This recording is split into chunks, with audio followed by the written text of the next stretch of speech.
Alors on y va, en espérant que notre étude contribue à ramener la paix dans le monde et à dévoiler le Mashiach.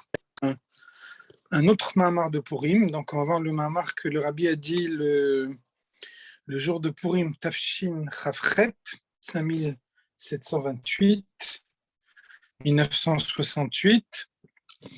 Le Mahamar est basé sur un verset de la Megillah, Laïla hu nadeda shnat hamelech, cette nuit-là, le sommeil du roi a été troublé. Et donc, le Rabbi explique Ve'ita beminhage ma'aril uva be'acharonim שבלילה ההוא צריך להגביה את הכל לפי שהוא התחלת תוקפו של נס. Donc le recueil des coutumes de Purim nous dit que le lecteur, celui qui lit la Megillah, quand il arrive à ce verset, dans lequel on parle de l'amnésie du roi, doit lever la voix parce que cette amnésie du roi était toute la force du miracle de Purim. Yado Akushia Bézé, donc il y a une question qui est traditionnellement posée à ce propos, de l'Echaora, Tokfo Shelnes, Yitril Ayade Bakashotea Shel Esther. On peut penser qu'a priori, toute la force du miracle, c'est la demande d'Esther, qui est venue voir Achashverosh, qui n'avait pas été convoqué, donc elle aurait pu être condamnée. Et au lieu de ça, donc le Achashverosh écoute sa requête et il accède à sa demande. Donc on peut penser que c'est ça l'essentiel du miracle, c'est les Achrezenit Batla Gzera. Et de cette façon-là, par la suite, le décret de Haman a été abrogé.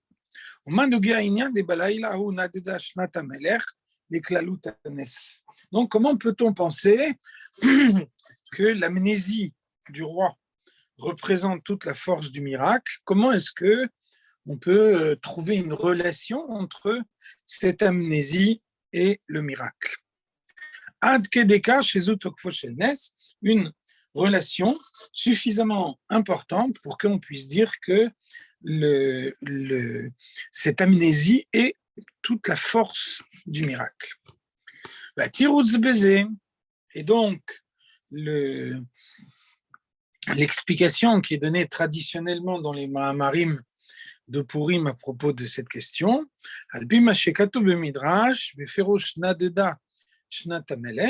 donc au sens simple, quand on dit le sommeil du roi a été troublé, on parle du roi Achashverosh. Le Midrash nous dit le roi ici, c'est Dieu. Et donc, c'est le sommeil de Dieu qui a été troublé.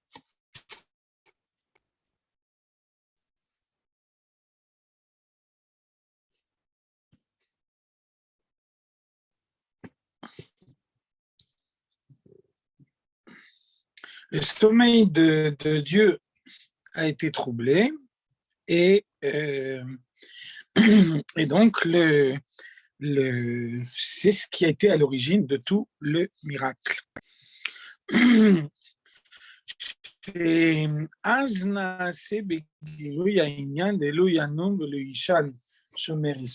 sait que la période de l'exil est une période de sommeil de Dieu. Et donc, en l'occurrence, on est en exil, on n'est pas en Eretz Israël, on est à Suse. Et puis donc, on aurait pu penser, on est en Perse, on aurait pu penser que étant dans une période d'exil, alors Dieu doit se mettre en sommeil et ne pas être attentif aux besoins des Juifs, en tout cas pas autant que dans du temple. Et donc un miracle se passe et Dieu ne dort pas. Lo yanum velo yishan shomer Israël, le verset nous dit, le gardien d'Israël ne dort pas et ne somnole pas. Inyan baiser. כשם שהעניין דנדדה שנת המלך על פי פשוטו של מקרא היה שינוי וחידוש דבר. le sens simple du verset est formulé de telle façon qu'il introduit ici un élément nouveau. Normalement, Achashverosh aurait dû dormir normalement cette nuit-là, comme il a dormi normalement les autres nuits. Et donc, à la différence des autres nuits, cette nuit-là, donc il se passe un élément nouveau et Achashverosh a une insomnie. הרי מובן שכן הוא להפירוש בפנימיות העניינים, שקאי על מלך המלכים הקדוש ברוך הוא. Donc si on prend cette explication du Midrash qui nous dit que le roi est ici Dieu lui-même, alors on peut prendre la même explication. De façon normale, Dieu aurait dû dormir, c'est la définition de l'exil. Et donc, en l'occurrence, le fait qu'il n'a pas dormi, Nadda Shnat Malko Shel Olam, ou Shinui Vechidush Gadol. À un moment où Dieu aurait dû observer le monde dans un état de léthargie, au lieu de ça, Dieu observe le monde avec minutie, il est attentif aux besoins des Juifs qui sont en danger. Alors ceci, c'est un élément nouveau. Donc, il nous faut tout d'abord définir quel est cet élément nouveau. Qu'est-ce qu'il y a de remarquable dans le fait que même dans une période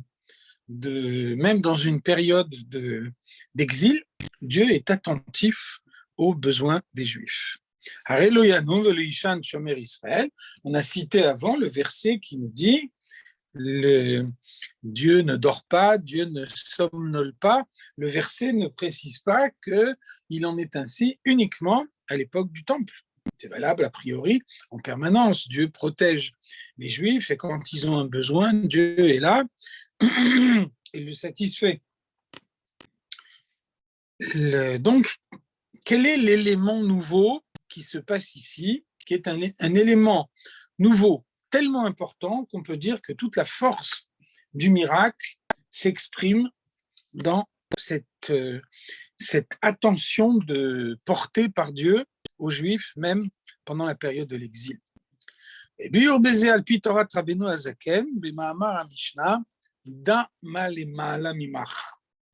Donc on peut le comprendre d'après une interprétation que la Dmour HaZaken nous donne de la Mishnah qui dit « Da malemala mimach » sache ce qu'il y a au-dessus de toi. Donc la Mishnah veut dire sache que Dieu existe, sache que Dieu t'observe, sache que quand tu parles, des yeux te voient, des oreilles t'entendent, toutes tes actions sont inscrites dans un livre. Et la conscience permanente de la présence de Dieu dans ta vie. Là, c'est le sens simple de la Mishnah. Donc, la Dmour HaZaken donne une signification plus profonde. Da malemala, sache que tout ce qui se passe là-haut, mimach, ça dépend de toi. En d'autres termes, Dieu agit envers l'homme de la manière dont l'homme agit envers Dieu.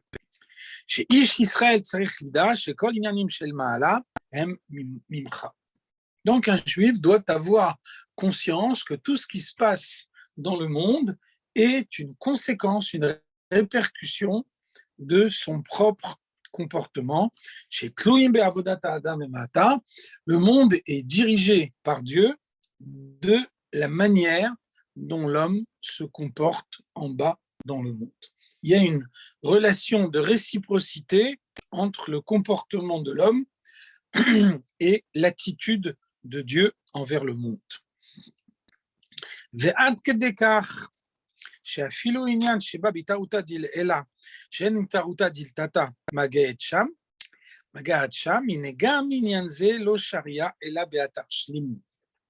Bien plus, on sait que des fois, la révélation divine fait suite à l'effort des hommes. il y a des fois où la révélation divine est tellement haute qu'aucun effort de la part des hommes ne peut la provoquer. Bien nous dit le Rabbi, même dans ce cas-là, même lorsque la révélation dépasse les actions des hommes, eh bien, cette révélation ne peut s'effectuer que dans un endroit parfait, dans un endroit où un homme a accompli pleinement la volonté de Dieu. Donc, on voit que l'effort de l'homme est nécessaire et bien plus, l'attitude divine envers le monde dépend de cet effort des hommes. Et tiramisu, même plus encore. שאף על פי שלא שייך לומר בזה עשיית כלי, לאותו עניין של התערותא דלעילא, של מעלה מתערותא דלתתא לגמרי. Lorsque la révélation de Dieu répond à un effort des hommes, alors à ce moment-là, on peut dire l'homme, par son action, forge un réceptacle dans lequel la révélation de Dieu peut s'insérer. Par exemple,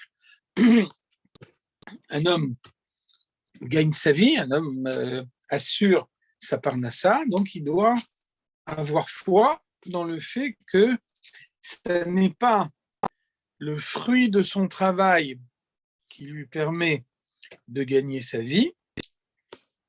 Le fruit de son travail a uniquement pour objet de forger le réceptacle dans lequel la bénédiction de Dieu pourra se révéler. Et donc, ce qui le nourrit, ce qui est à l'origine de sa parnassa, ce n'est pas son travail, mais c'est la bénédiction de Dieu. Ce qui a une application profonde, puisque dès l'instant où ce réceptacle est forgé, la bénédiction de Dieu peut se révéler pleinement.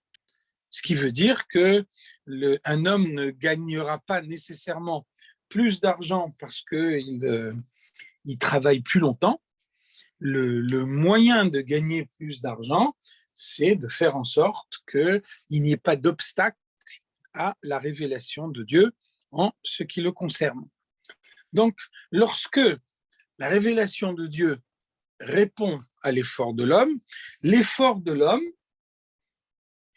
a pour objet de bâtir un réceptacle.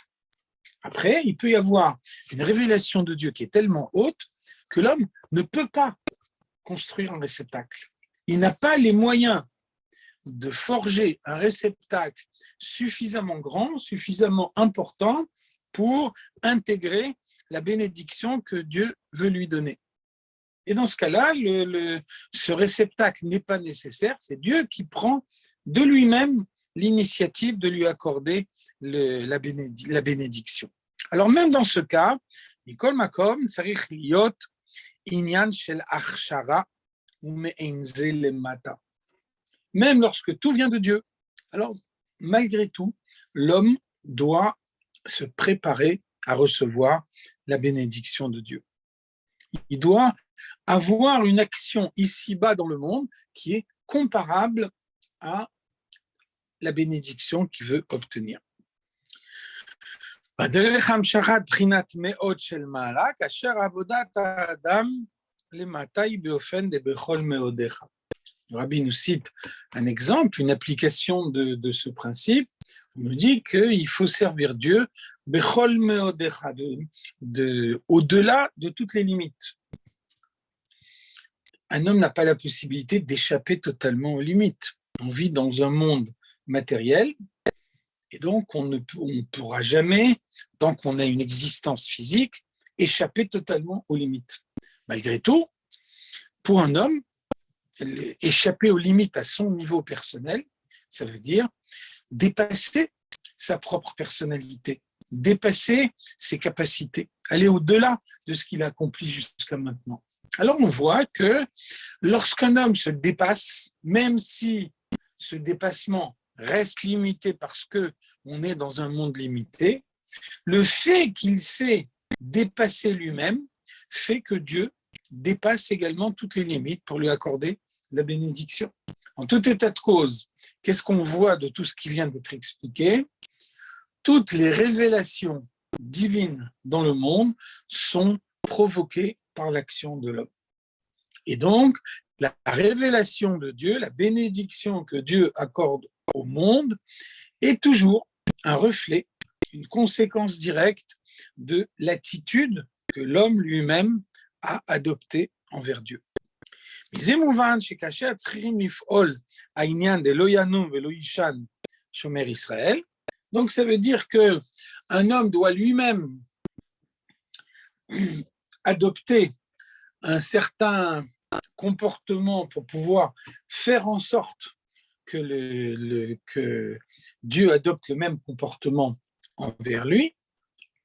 Par exemple, on voit dans les Igrot Kodesh, dans les correspondances du Rabbi, on voit que la plupart du temps, quand quelqu'un demande au Rabbi une bénédiction pour trouver une parnassa, pour pouvoir gagner sa vie,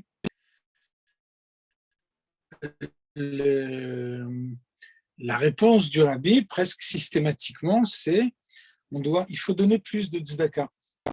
En apparence, on peut penser que quelqu'un qui cherche un travail, quelqu'un qui n'a pas les moyens d'assurer sa propre subsistance, a priori, c'est la dernière personne à qui on peut demander de donner plus de tzedaka. Alors, qu'est-ce qu'on voit? On voit que obtenir la bénédiction de Dieu, c'est adopter soi-même le comportement qu'on attend de la part de Dieu.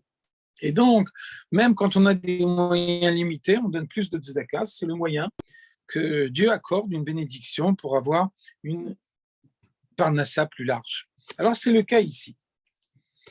Les Juifs sont dans la période de l'exil. La période de l'exil est une période de torpeur du monde, une période de voile, une période pendant laquelle Dieu n'est pas aussi clairement dévoilé qu'à l'époque du Temple. Et donc, les Juifs attendent une intervention de Dieu pour les sauver d'un décret qui prononce leur mort à tous. Ils demandent que Dieu intervienne pour les sauver. Alors, qu'est-ce qu'ils doivent faire pour obtenir cette révélation de Dieu? צריך להיות מעמד ומצב בישראל בעבודת למטה גם כן באופן כזה. Les Juifs attendent une attention particulière de Dieu. Le moyen de l'obtenir, c'est de faire que eux-mêmes aient une attention particulière envers Dieu. וכאשר המעמד ומצב של ישראל אינו באופן כזה, lorsque les Juifs s'éloignent de Dieu, lorsque leur attitude n'est pas cette recherche de la proximité de Dieu, on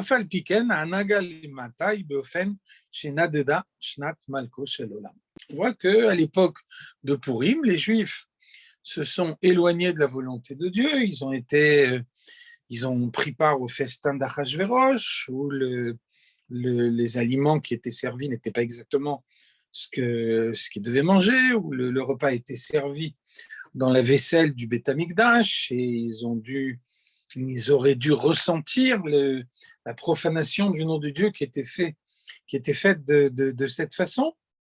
Et donc, les Juifs n'ont pas eu un comportement de recherche de la révélation divine.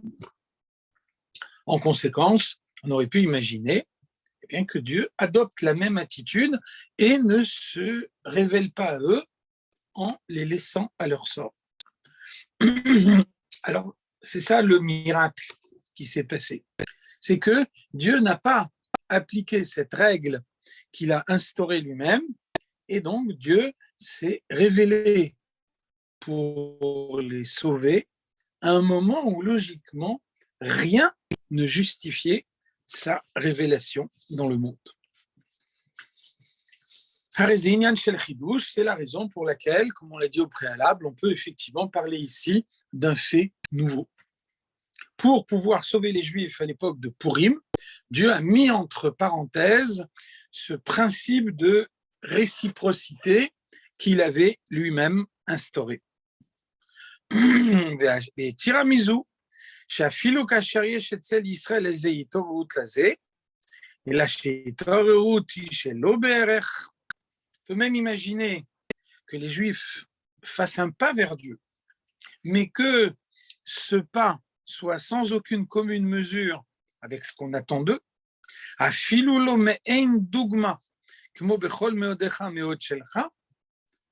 dans l'exemple qu'on a donné tout à l'heure, un homme dépasse ses propres limites. Alors même quand il dépasse ses propres limites, il reste malgré tout limité.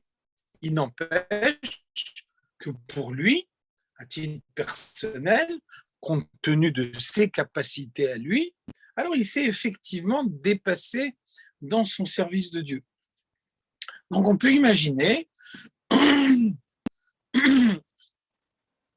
qu'un homme n'arrive pas à ce niveau-là et qu'il fasse envers Dieu uniquement un pas mesuré. Malgré tout, le Re'aprinat Me'od Shel Ma'ala, le miracle de Purim, fait que Dieu peut dévoiler une bénédiction au-delà de toutes les limites, y compris quand l'homme lui-même n'a pas dépassé ses limites. Et donc, en l'occurrence, le sommeil de Dieu a été troublé, c'est-à-dire Liot lo yanum velo yishan shomer Israël begiloui.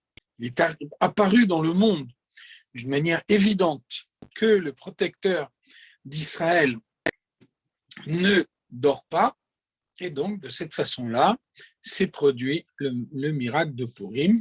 Ou Inyan Shel Nes ved et Tokfo Shel Nes, c'est le miracle de Purim, et c'est même, selon le Maharil qu'on a cité au préalable, c'est même, on peut dire, toute la force du miracle. Cette absence de réciprocité entre le comportement de l'homme et la réaction divine. הנה בנוגע לכללות המעמד ומצב דישראל למטה באופן אופקי, חס ושלום, נאמר בכתוב, אני ישנה. On trouve un verset dans Shir HaShirim qui nous dit Ani yeshena velibi er. Moi je dors, mais mon cœur reste en éveil. Et donc, le Zohar explique, le Firosh HaZohar, le Zohar nous dit Aini yeshena begaluta. Je dors pendant la période de l'exil. Donc, la période de l'exil est définie comme une période de sommeil, c'est-à-dire un homme qui dort, même si les fonctions vitales de son corps sont assurées, il peut respirer, digérer, malgré tout, il n'a pas le même niveau de conscience que quand il est en éveil, donc il est incapable de bâtir un raisonnement. והעניין בזה, והנה כלל וציון הנגלות הוא מעמד ומצב שאותותינו לא ראינו ולא איתנו יודע עד מה. Ça veut dire que la période de l'exil peut être définie comme une période d'obscurité. C'est ainsi que le verset nous dit ototenu lo raïnu. Nous ne voyons pas les miracles qui surviennent pour nous. Donc, le verset ne dit pas pendant la période de l'exil, il n'y a plus de miracles. Les miracles se produisent, mais on ne les voit pas. Et donc, en itanu yodea adma, aucun d'entre nous ne sait ce qui se passe. C'est la définition même de l'obscurité. Dans l'obscurité, un homme peut marcher à côté d'un ravin et ne pas être conscient du danger qui court.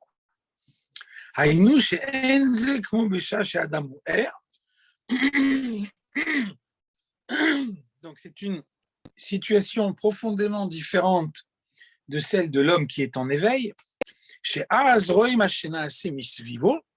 celui qui est réveillé voit clairement tout ce qui se passe autour de lui. Il voit ce qui se passe, il observe, il analyse, il comprend ce qui se passe. Aval kacher l'oraïm. En revanche, quand l'événement se produit, mais que on ne le voit pas. Et même quand on arrive à voir, mais que on est incapable d'interpréter ce qu'on voit, parce que on est plongé dans l'obscurité et donc on est incapable de donner une interprétation des événements qui se passe autour de nous, comme on peut le constater actuellement. Donc, c'est ce qu'on appelle le sommeil.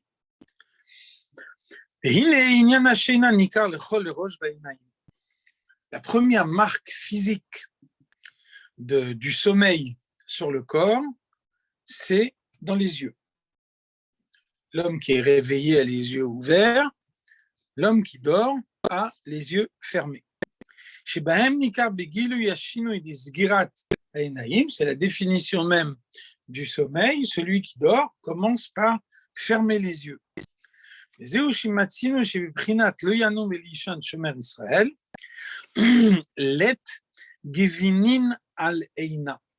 C'est la raison pour laquelle, selon les termes du Zohar, lorsque Dieu ne dort pas et Dieu ne somnole pas, comme le dit le verset, eh bien dans un cas comme ça, la paupière ne recouvre pas l'œil. Qu'est-ce que ça veut dire? Il y a no be'avoda, si on applique cette notion au service de Dieu, ça veut dire, inactive, le verset nous dit, Seu marom enechem ur'u mi bara ele. Donc le verset, un verset d'Ishaïa nous dit, Seu marom enechem, levez vos yeux vers les cieux, ur'u mi bara ele, et voyez qui a créé tout ça. Dans la Chassidoute, on nous dit Seu marom enechem, les trois premiers mots du verset, les initiales des trois premiers mots, Shin, Mem, Ayin, forment le mot Shema. C'est toute la réflexion du schéma Israël de garder en permanence, pour toute la journée, la conscience de l'intervention permanente de Dieu dans notre existence.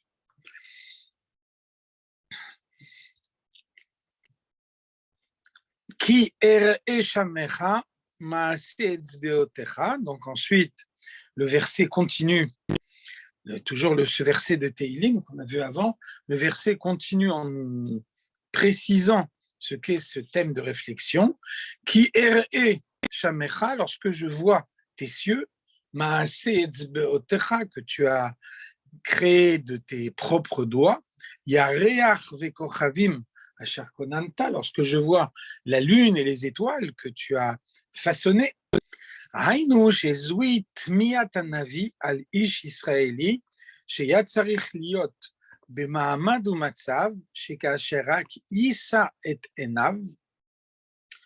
et donc, nous dit le Rabbi, ce verset est en quelque sorte un moyen pour le prophète Ishaïa d'exprimer sa surprise.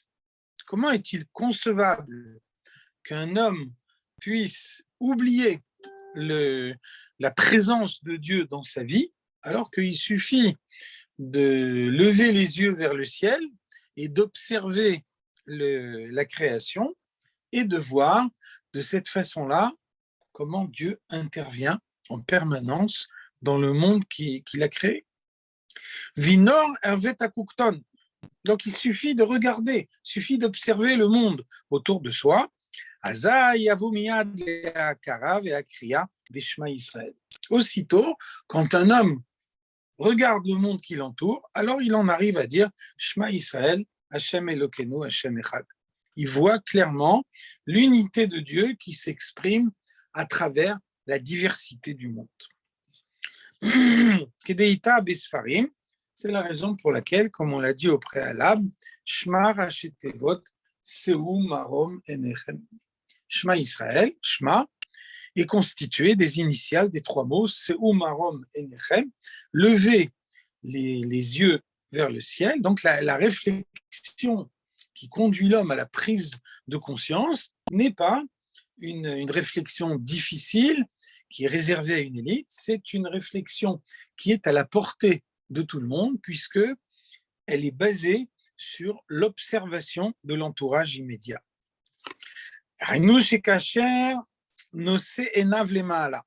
Dès l'instant où un homme lève les yeux vers le ciel,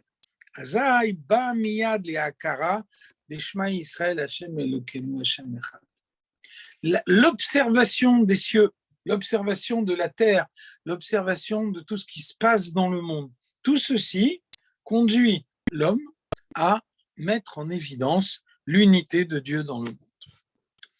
Quelle est l'idée générale qu'il faut retenir de tout ce qu'on vient de dire? Quand un homme médite avec les yeux de son intellect, quand il voit la situation du monde et qu'ensuite il essaye avec son intellect d'interpréter cette situation.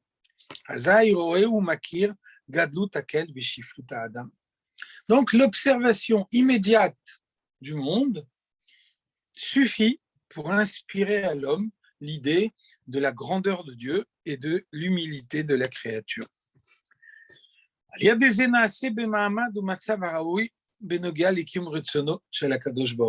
l'homme qui a cette réflexion se met lui-même en condition pour pouvoir mettre en pratique la volonté de Dieu de la manière qui convient.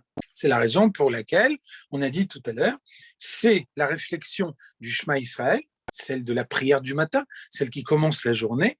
Et ensuite, quand un homme est arrivé à acquérir cette prise de conscience pendant la prière du matin, il peut ensuite la conserver tout au long de la journée et ne plus voir dans tout ce qui va lui arriver tout au long de la journée uniquement un concours de circonstances, mais il verra dans tout ce qui lui arrive le doigt de Dieu, l'intervention immédiate de Dieu. Omnam, en revanche, si l'âme divine se trouve en exil au sein de l'âme animale, donc nous savons que l'âme divine et l'âme animale sont deux cercles concentriques. L'âme divine est au milieu et l'âme animale est tout autour. Et donc un homme, par ses fautes, peut rendre cette âme animale opaque, de sorte que l'âme divine qui est au milieu, tout en étant intacte, ce qui veut dire que la voie de la tchouva reste toujours ouverte, malgré tout, l'âme animale, quand elle est opaque, elle empêche totalement la révélation de l'âme divine au sein de la personnalité de l'homme.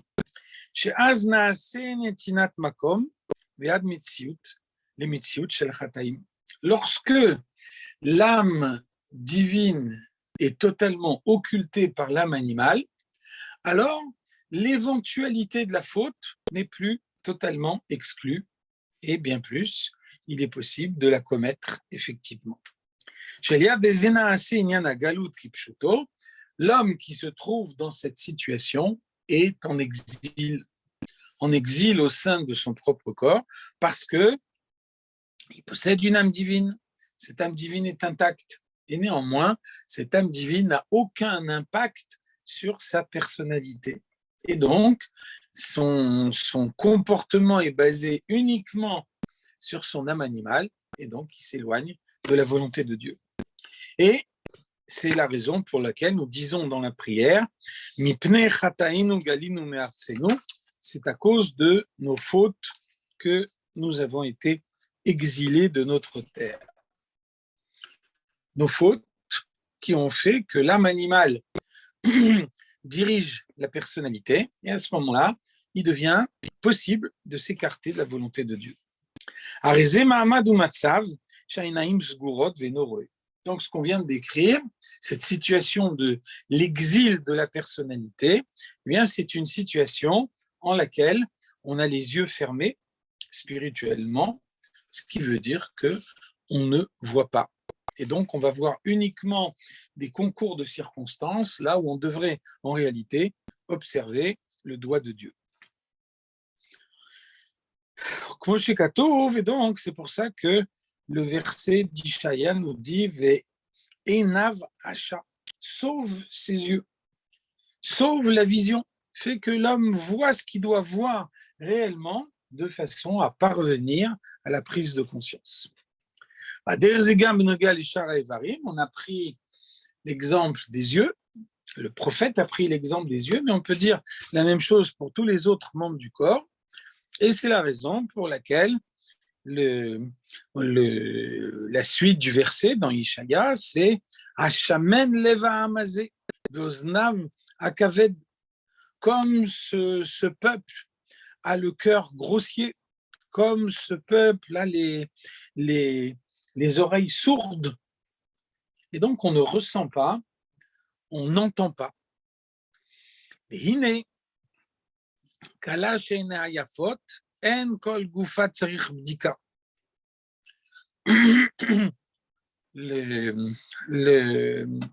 La Gemara nous dit, quand un homme veut être sûr que la jeune fille qui lui est présentée est belle, eh bien, il doit observer ses yeux. Et si ses yeux sont beaux, eh bien, il peut être certain que tout son corps l'est également.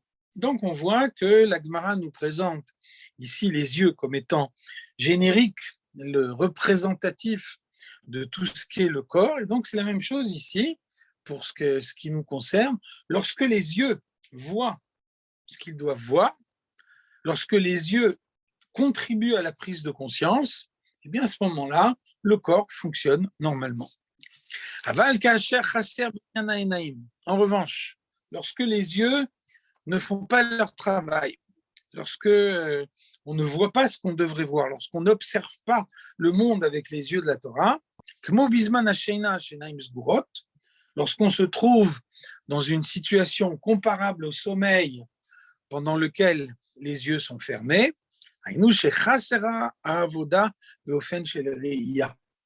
lorsque un juif n'a pas le service de Dieu de la vision, lorsqu'il ne s'emploie pas à observer la présence de Dieu dans sa vie, donc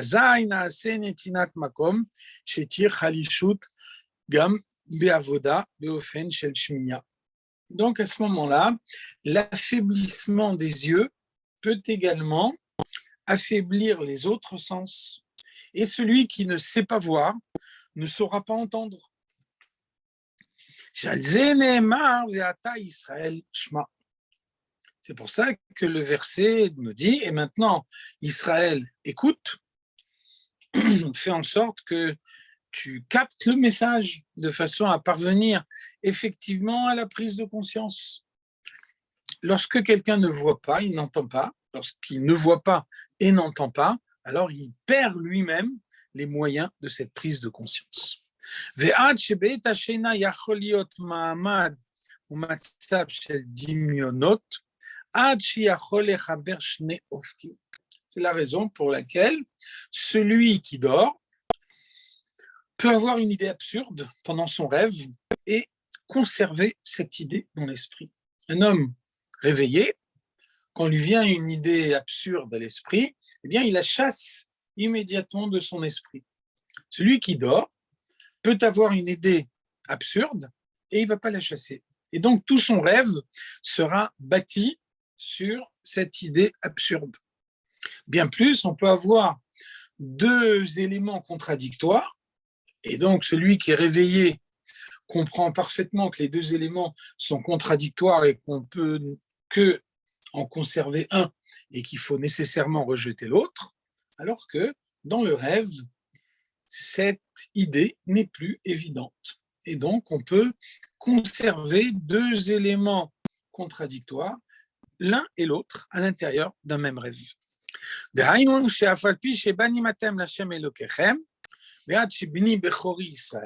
En l'occurrence, quels sont les deux éléments contradictoires qui coexistent dans le sommeil de l'exil? C'est que d'un côté, on voit que le verset nous dit à propos des Juifs, vous êtes les enfants de l'Éternel, votre Dieu. Le verset nous dit, béni Bechori Israël, Israël est mon fils aîné. Et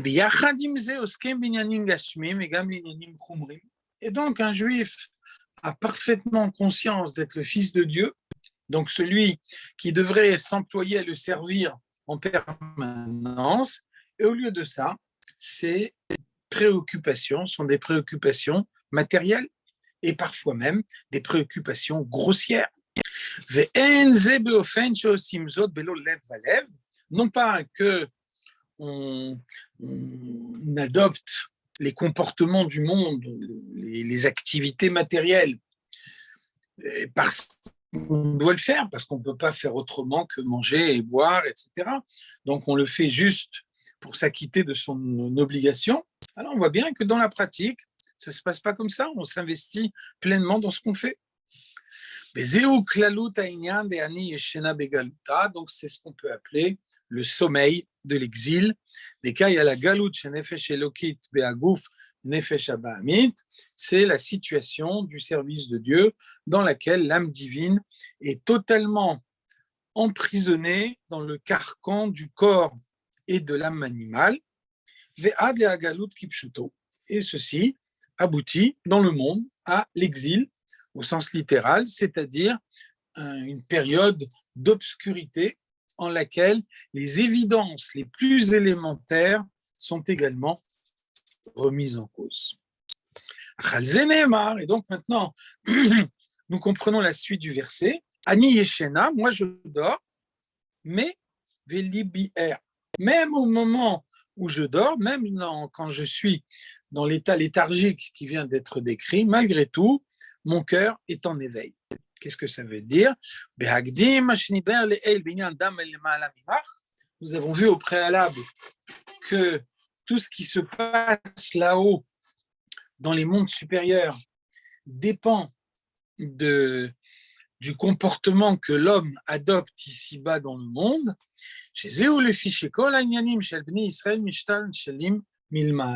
Tout ce qui concerne un juif se décide là-haut. Aucun événement ne prend sa source dans le monde matériel. Un événement matériel est uniquement l'aboutissement matériel de tout un processus spirituel qui se passe là-haut. Comme par exemple, un homme a un enfant, alors on voit que l'hérédité va faire que de nombreux caractères du père vont se retrouver chez l'enfant. Donc, ce n'est pas que l'enfant, tout d'un coup, réveille en lui certaines qualités. C'est que ces qualités, il les a en lui parce qu'il les a héritées génétiquement de son père. Alors, de la même façon, un homme adopte dans ce monde un certain comportement. Ce n'est pas parce que tout d'un coup, lui a décidé de se comporter de cette façon-là, c'est parce que d'en haut, on lui a donné les forces de révéler ce comportement au sein de sa personnalité. Kimoa Betania Be'arucha, Betania nous explique longuement, de la même façon que ce qui est à l'origine de l'existence de l'homme, l'œuf qui est à l'origine de l'existence de l'homme, prend sa source dans le cortex, dans la matière cervicale du père, car de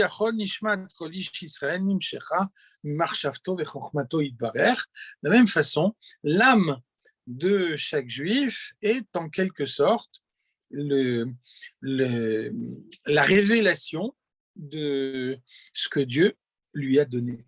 Et donc, un homme ne développe pas sa personnalité uniquement en fonction de ses forces propres, il développe sa personnalité en fonction de forces cachées qu'il a en lui, qu'il hérite de son père, mais qu'il hérite avant tout de Dieu.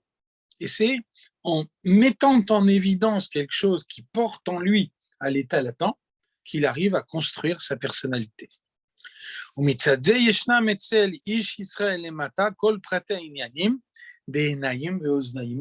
Pourquoi est-ce qu'un homme ici en bas dans ce monde a des yeux, a des oreilles, a la capacité de voir, la capacité d'entendre? Eh bien, c'est parce qu'il existe une force spirituelle de la vision, et donc sa vision oculaire, celle de l'homme, est uniquement la conséquence matérielle de cette force spirituelle de la vision. La possibilité, la capacité auditive de l'homme est uniquement la conséquence matérielle de la force d'audition qui existe dans les mondes spirituels. Et donc, c'est valable pour les 248 membres du corps humain, pour ces 365 nerfs. Chaque partie physique du corps humain correspond à une certaine force spirituelle qui existe là-haut et que ce membre est chargé de révéler physiquement dans le monde. Rengam Inyan Alev, c'est valable également pour le cœur. Et donc, Alze Nehemar Ani Yeshena Belibi Er. Tout ceci nous permet de comprendre ce verset de Shir HaShirim qu'on a cité au préalable. Je dors, je me trouve en exil, mais néanmoins, même lorsque je dors, mon cœur est en éveil, c'est-à-dire She'afal pi shani yeshena begaluta, même si je dors pendant la période de l'exil, Mikol Makom, Libi Er, le Hakadosh Baruch Hu Torato Mitzvotav, qui est Pirush HaMidrash, au fond de moi, je reste toujours, un homme, un juif reste toujours attaché à Dieu, à sa Torah, à ses mitzvot. Et Keivan chez Libi Er, et donc, parce qu'il a en lui ce potentiel qui ne demande qu'à être révélé et qui lui permet de s'attacher profondément à Dieu, la Chen Yeshno Inyan, des Kol Dodi Dofek, Pitrili Achoti Rayati, Yonati Tamati Kaimshach Hakatuf. Alors, si on regarde dans Shir HaShirim, le verset suivant, eh bien, il nous dit Kol Dodi Dofek, la voix de mon bien-aimé frappe à la porte et me dit Pitrili, ouvre-moi la porte, Achoti, ma sœur, Rayati, mon aimé, Yonati, ma colombe, Tamati, toi qui es intègre. Ça veut dire que non seulement un homme a en lui un potentiel qui l'attire vers Dieu, mais il y a également l'impulsion céleste. Le fait qu'à tout moment, Dieu frappe à la porte de chaque juif en lui demandant de mettre en éveil ce potentiel qu'il a en lui, de ne pas le limiter au niveau potentiel, mais bien au contraire, de l'utiliser concrètement. Chez Zouya Kol Milmala, chez Dofek de Beomer Pitrili. Et donc, il y a une voix céleste qui s'adresse à chaque juif et qui lui dit « Ouvre-moi ». Or, comme on a dit avant, comme le dit le verset de Shir HaShirim, le cœur de chacun est en éveil, et donc, il suffit de prendre ces forces spirituelles que chacun possède dans son corps et dans son cœur et de les répandre dans tous les membres du corps. De façon à ce que chaque aspect du corps puisse recevoir la force spirituelle qui lui permet de s'élever vers Dieu. Chez Az it horer mishnato, lorsque quelqu'un arrive à réveiller le potentiel de service de Dieu qu'il a en lui, toutes ses forces morales, alors à ce moment-là, il ne sera plus dans cet état de léthargie, il ne sera plus dans cet état de sommeil spirituel qui caractérise l'exil. Et donc le verset nous dit à ce propos, Uru yishenim mishnatrem, vous qui dormez, réveillez-vous de votre sommeil, veniredamim et kitsu mitardematrem, vous qui êtes assoupi, réveillez-vous de votre assoupissement. Quelle précision on peut donner à ce propos? Qu'est-ce que ça veut dire la voix de mon bien-aimé frappe à la porte? Ça veut dire que dans la vie d'un juif, toujours à un moment, Dieu frappe à sa porte. Il lui donne l'impulsion première pour pouvoir se rapprocher de lui. C'est à ce propos que les Chachamim nous disent En lecha adam she'en lo sha'a.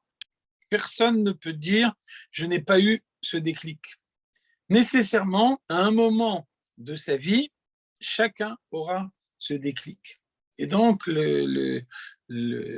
c'est à charge pour chacun de le décrypter, d'en tirer l'enseignement et ensuite d'essayer de le mettre en pratique dans son comportement. À ce propos qu'on dit ne le fais pas pour nous, mais fais-le pour toi, que Dieu prenne lui-même l'initiative d'intervenir dans la vie de chaque juif, puisque Dieu se définit lui-même comme notre bien-aimé, le bien-aimé de chacun, la chen ba'akol v'omer pitrili, alors C'est pour ça que Dieu s'adresse à chacun en particulier en lui demandant « Ouvre-moi la porte ». Ça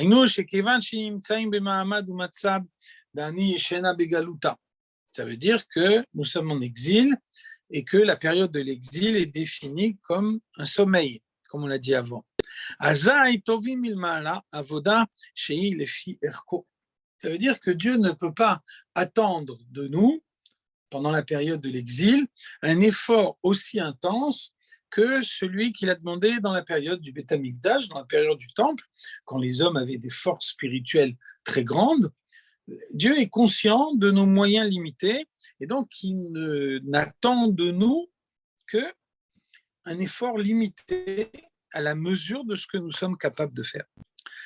Chez Zoïnian Pitri, c'est la raison pour laquelle, dans ce verset de Shir Hashirim, Dieu demande simplement « Ouvre-moi la porte ».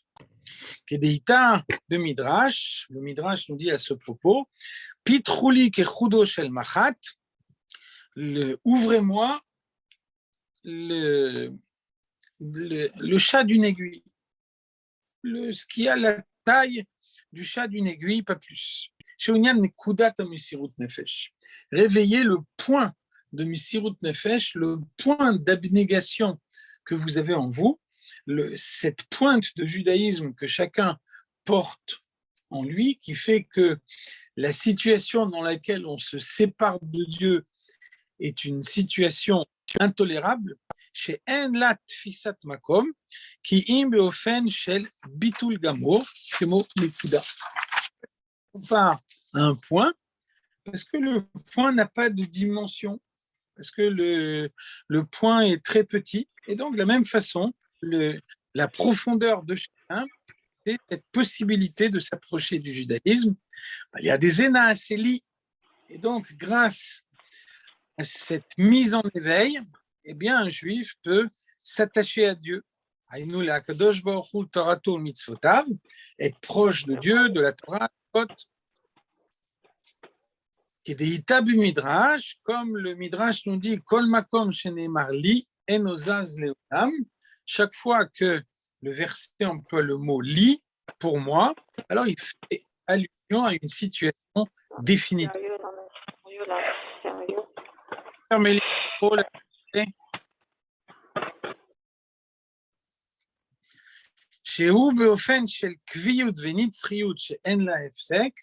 donc, un homme peut mettre en éveil ses forces spirituelles qu'il a en lui et le faire de façon définitive, sans aucune interruption par la suite.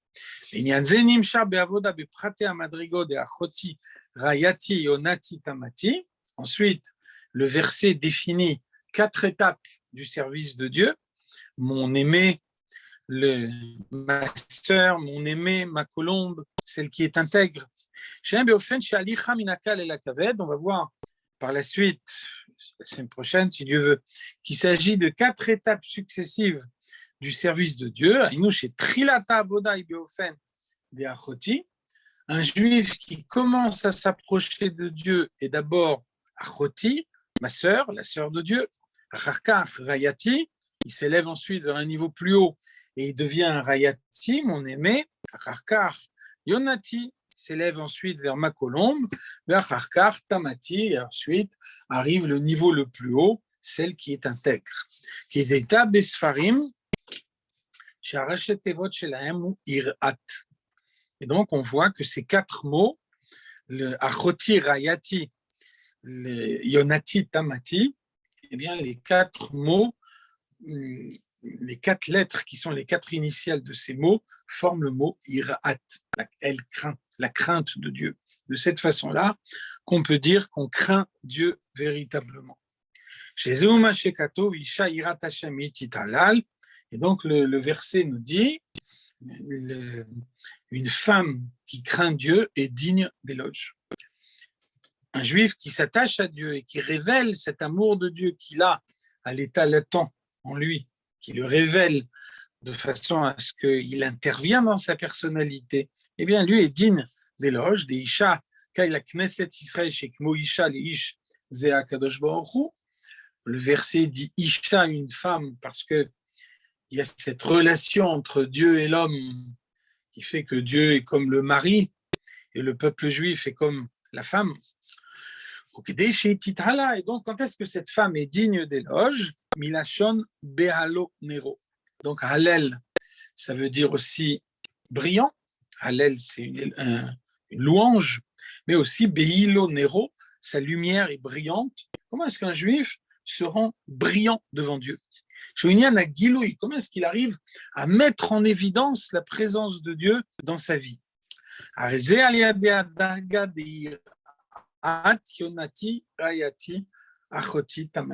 bien, il faut pour ça s'élever à travers ces 4 étapes du service de Dieu qui permettent de s'attacher totalement à lui, de le révéler dans chaque événement de sa vie. Chez Sidra Minaka et la Kaved, Bofen de Achoti, Rayati Yonati Tamati, qui me voit Inyanam, Blikute Torah Shirachirim. Donc, l'Admour Azaken définit ces 4 étapes, comme on va le voir par la suite, 4 étapes successives. Misayem Sham Be'aga. Ensuite, l'Admour Azaken nous dit שאפשר להיות גם כן שארבע בחינות אלו אחותי רעייתי יונתי תמתי הם נגד בחינת שם הוויה שיש בנשמה. Chaque juif possède en lui le nom de Dieu. Le nom de Dieu, c'est 4 lettres, Yud Ke Vav Ke. Et donc, on peut penser que les 4 lettres du nom de Dieu que chacun porte en lui, ce sont les 4 étapes du service de Dieu qui permettent de s'attacher pleinement à lui. Qui voit Bemahama chez l'Admon Maharaj Mishnat Tavresh Chavchet, chez Prinat Achoti Hainu Aliyat Amalchut Keneged Mehi, Prinat Rayati Hainu Aliyat Amalchut Keneged Chagat, Prinat Yonati Hainu Aliyat Amalchut Keneged Chabad, ואחר כך הבאה המלכות לבחינת תמתי, שנעשים שווים בקומתם וכתר אחד לשניהם. Quelles sont brièvement ces 4 étapes? Dans un premier temps, l'action doit être parfaite. Dans un second temps, le sentiment doit être parfait. Dans un troisième temps, l'intellect doit être parfait. Et ensuite, dans un 4e temps, on s'élève au-dessus des limites de la personnalité. Et à ce moment-là, quand on s'est dépassé totalement soi-même, là, on parvient à voir clairement la présence de Dieu dans tous les événements de sa journée. On va s'arrêter ici pour prochaine.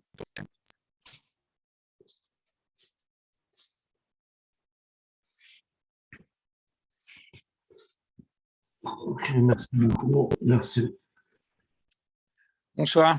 Bonsoir, à la prochaine. Merci.